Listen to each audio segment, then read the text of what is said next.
ACC. A lot's been made about the ACC. The chat room, I'm sure, wants to talk about the ACC and what they believe it is its inevitable demise. But we had Ross Dellinger and Brandon Marcel on the show yesterday, shortly after we returned home last night. This was the tweet from Ross Dellinger, SportsIllustrated.com.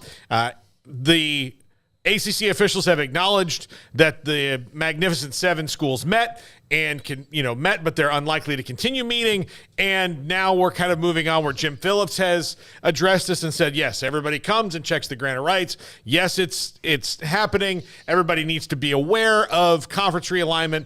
But for right now, the ACC is not breaking up. And this should be a surprise to no one, because if you look at the last few times that this has happened, when you look at Nebraska and Colorado, we're at the end of a media deal. A&M and Missouri at the end of a media deal. Texas and Oklahoma towards the end of a media deal. USC and UCLA at the end, they're leaving and the media deal is over. They will owe nothing other than UCLA's whatever the the board of regents decided. The ACC is nowhere near their media deal. There will be 3 presidential elections by the time that they get their media deal again. So they're not breaking up yet.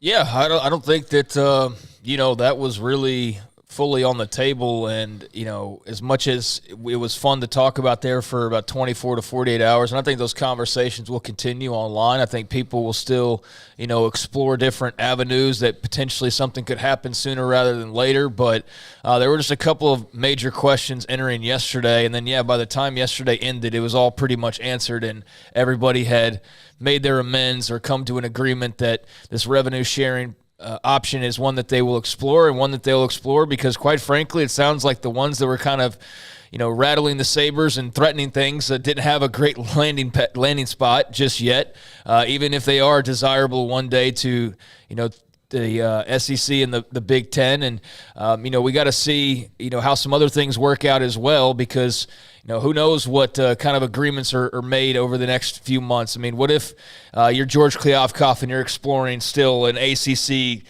crossover of some sort? I mean, there's any number of things that could be on the table. You look at the Big 12 and how they're trying to do anything and everything imaginable to try and find revenue streams, right? So I think that there's always the possibilities that things could still get a little bit of a shakeup for one reason or another. But, just on the surface of the way this thing escalated from 25 miles per hour to 100. That was just what was weird to me. It was Florida State and Clemson had said what they said a few weeks ago. And then, yes, you had Florida State saying something again in this situation, and people making it known that, there's a revenue gap that is not going to be able to be closed entirely. But for some of us who feel like we're on par with those teams who are out front, we do feel like we need to be closer than we are. And how can we make that happen? That's understandable, but just the logistics of it with the long grant of rights and the ESPN partnership and the want on the other side of the table. You can want to go somewhere, but if they don't want to let you in, it doesn't really matter, right? I mean, I could want to go to Japan, but if Japan says, we're not allowing you in the country, well, I can't go there. So, unless there was some invitations that were privately disclosed behind the scenes, I don't know where all 7 of those teams were going. Because when I saw 7, that's when I was like, okay, wait a second here. That's a lot of movement. But by the end of the day, basically, that all seemed like it had settled a bit. I think there's probably still plenty of smoldering that could catch, on fire a little bit more. But as far as any inferno raging in the near future, no, that seems like it's off the table for right now. And everybody left those meetings feeling a bit better than they did entering those meetings, which if you're an ACC fan, and in particular the non-Mag 7 schools, if you will, then you're feeling a lot better. But I think you also realize this thing's far from over, in terms of you've got some things to figure out as a conference to ensure that you don't have some more of these public issues occur, any further than they already have. Yeah, and that merit-based revenue system is going to get through because they're going to have to. I mean, otherwise this is going to come up sooner rather than later. Now, look, 6 years from now when the next round of TV deals gets done and they're within a decade of their television contract, I do think that they might shake things up even more, depending on, and that'd be a couple ways of the 12-team playoff to figure out, and if they feel that they're because Dan Radakovich from Clemson said, look, we're trying to close a gap that's not just money. What he means is also perception.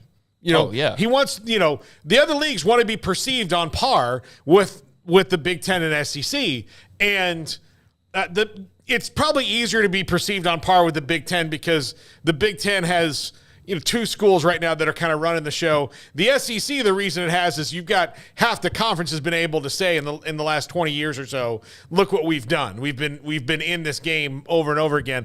So that's where their perception is going to be really ever tough to catch because they've got such a head start in everybody else. But I do want to take this opportunity to dispel some myths that I see coming up or things that people don't understand. One, yes, Notre Dame is part of the ACC for all other sports but football.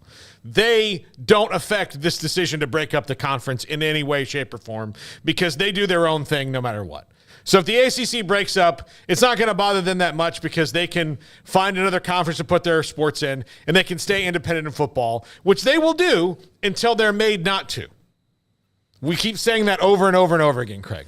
They will do that until they are made by the rules not to.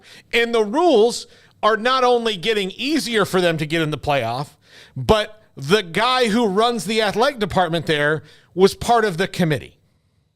Yeah, I don't think that, if they were a member, then they would have been the Magnificent Eight, right? I mean, exactly. They would have been more of that situation than the Mag 7 and no mention them. But yeah, they don't count as far as that goes. If they were a member, the ACC wouldn't have this revenue issue. Right, no, yeah, exactly. Yeah, exactly right. They wouldn't be worried about it. Yesterday it was very obvious what it was. It was calculated barking to get what you wanted. It was calculated throwing a tantrum, and probably not that extreme. Whatever less than a tantrum would be, a little outcry. It was that, and it was calculated. I have no doubts about that. I mean, look at how it just flooded the headlines and just boom like that. I mean, it went from rumblings over these last few months and a little article here and there. We've had people bring it up from time to time.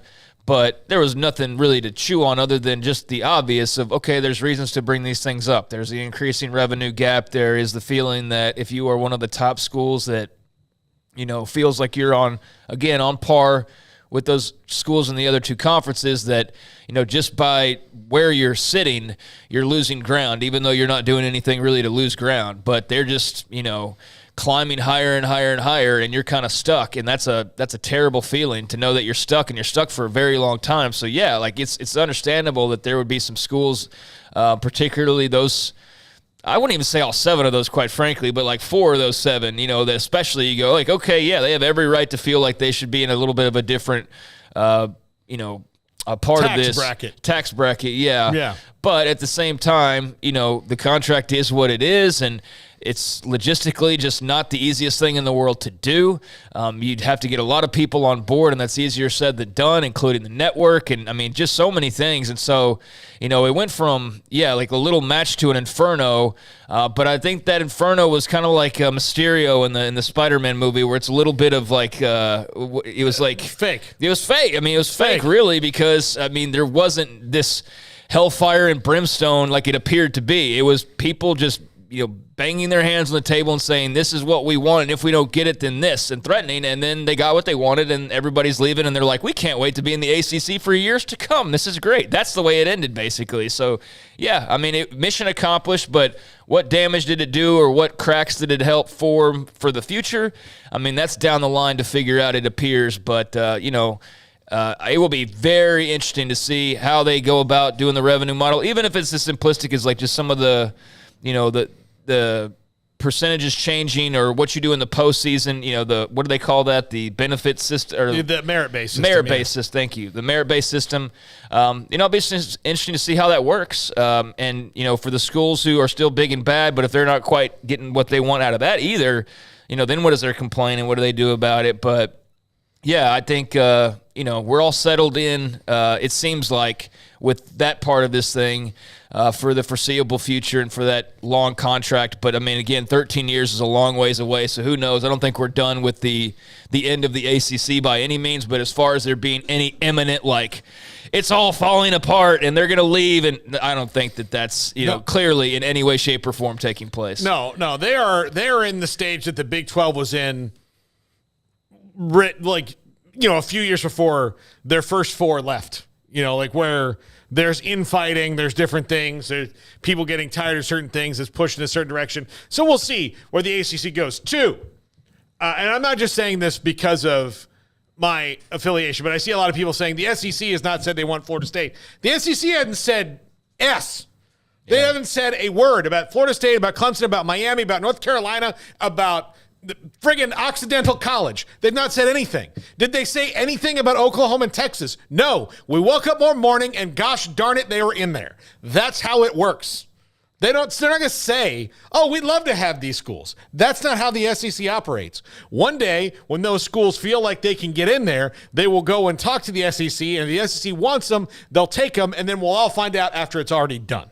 Yeah, I mean, that's fair, but at the same time, like, that doesn't mean just because they haven't said anything that nothing's going on. No, that's not what I'm saying. Yeah. I'm saying that there's people like, oh, the SEC hasn't said anything, so they don't want them. No, the SEC's not going to say anything about who they want. Yeah, they're not going to say anything. Why would they tip their hand like that? They're far more calculated and cunning than that. Like you said, the Oklahoma-Texas thing, it wouldn't be just out wide in the open and them saying like, yeah, we'd love to have so-and-so. I mean, that's not going to be the way that they operate. So, no, I don't think that's any clear indicator. I do, though, question, like, who do they want, though?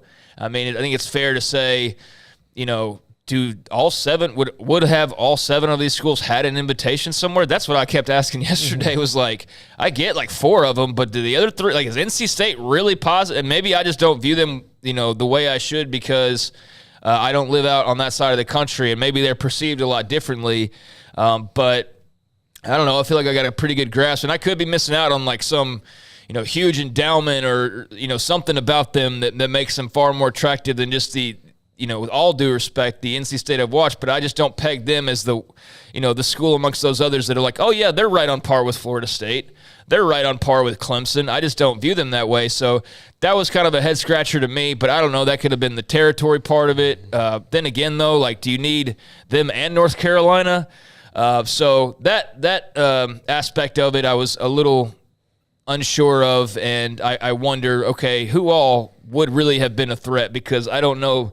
I guess they could have gone to the Big 12 at worst-case scenario or something, so they would have had a landing spot. But, yeah, 7 seemed like a lot of schools to be barking all at once. Well, and it is. And this is no offense to, like, so some of the schools, 2 of the schools have won most of the championships. That's Florida State and Clemson. Miami has never won the ACC. In fact, Miami's decision to join the ACC seemingly undid their dynasty altogether, because since they've joined, that's been kind of it for them being dominant. So we'll see if they can get back there. UNC hasn't won an ACC football title since 1980.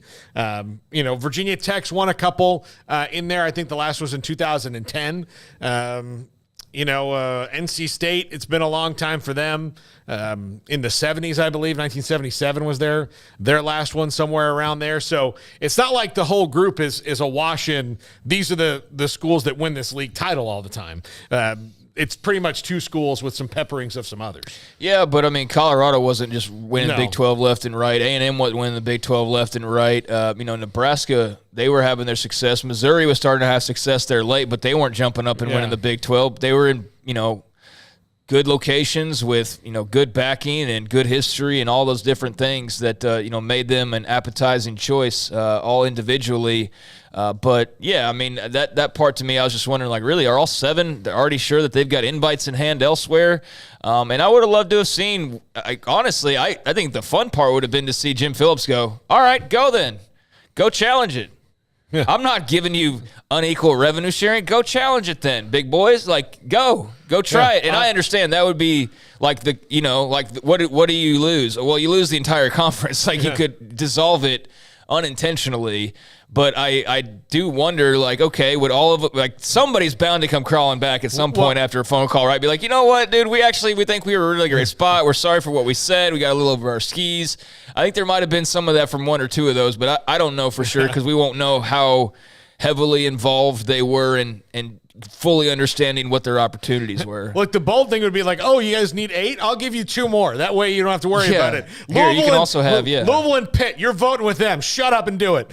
Yeah, I mean, and I understand that they could have then turned around and like 10 of them could have voted against, but they wouldn't have been in the interest of some of the others. So he didn't do that, or they didn't do that, and instead they listened and they hashed it out clearly, and everybody left all happy and satisfied, I guess, although still with some questions remaining. But yeah, I mean, at least as far as the big part of that headline a couple days ago, which, was all over. I mean, that was Ross Dellinger writing about it. It was Sports Illustrated. It was ESPN writing about it. It wasn't, just some far-flung thing, and it was clearly the ACC outright talking about it over the course of the last couple of days. Their ADs and their people talking about it and venting their frustrations in some cases. So it wasn't as though, like, this was just, formed out of thin air or anything. I mean, there was legitimate gripes and legitimate heat, and it's just a situation where, fortunately for them, they were able to solve it rather quickly. Yeah.